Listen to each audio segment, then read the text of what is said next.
A violent sex predator who was arrested in Coeur d'Alene more than 15 years ago has been linked to the murders of 4 Canadian girls and women who were killed in the 1970s. Thanks for joining us. I'm Kirsten O'Connor.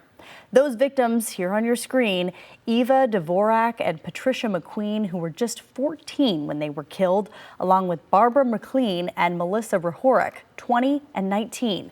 Jordan Smith is with me now in studio with a breakthrough that helped Calgary police close the book on these cold cases half a century later. Well, these murders puzzled investigators for decades, and these were solved using DNA tracing. Police and genealogists used the attacker's DNA that was recovered from these crime scenes. To build a family DNA tree, they finally got a match to Gary Allen Sereri. We're announcing today that we have linked 4 previously unsolved historic homicides from the 1970s to a now deceased serial sexual offender. A major breakthrough in a decades-old murder investigation. Calgary police tying Gary Sereri to the murders of 4 young women almost 50 years ago. Eva and Patricia, or Patsy as she liked to be called, 2 14-year-old girls who were found murdered under an overpass in February of 1976. 9 months later, Melissa Rehorick's body was found in a ditch outside Calgary. Then in 1977, Barbara McLean was found by a dog walker. She was last seen walking alone from a hotel bar the night before. For nearly 50 years, investigators did not give up in their pursuit to identify the man responsible for these murders.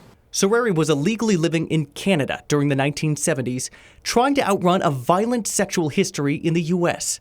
He was wanted for rape, kidnapping, and burglary. Calgary police say Sereri stalked and killed these young women over a 1-year period. Despite DNA being left at each crime scene, police ran into dead ends for decades. Fast forward to today, genealogists were able to create a DNA family tree from that sample, unmasking Sereri as the killer. Sereri died in 2011, serving a life sentence for attacking and raping a woman in Coeur d'Alene back in 2008. We know that Sereri's criminality spanned decades over multiple jurisdictions and numerous aliases. The Alberta RCMP believe there will be more victims. And police are still trying to build a timeline of Sereri's time in Canada. He had 9 known aliases, which is why police say he's involved in far more crimes that have gone unsolved.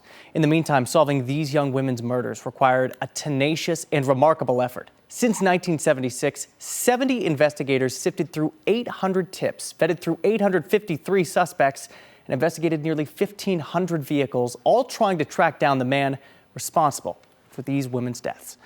And they said today, these girls will never be forgotten. In studio, Jordan Smith, 4 News Now.